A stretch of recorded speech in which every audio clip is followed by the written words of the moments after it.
Replacing a BCU.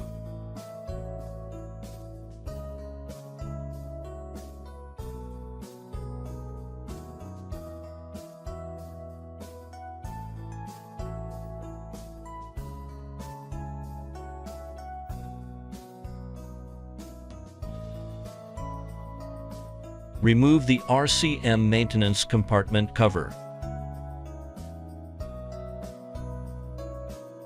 Remove the communications cables.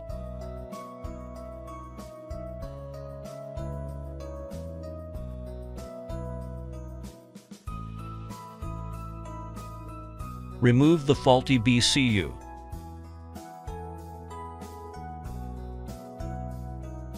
Remove the cables from the faulty BCU.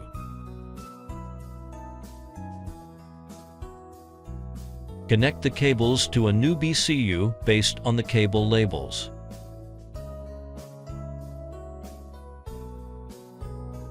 Install the new BCU.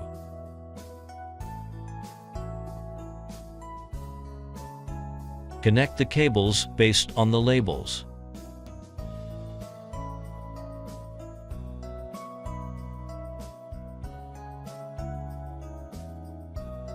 Install the RCM maintenance compartment cover.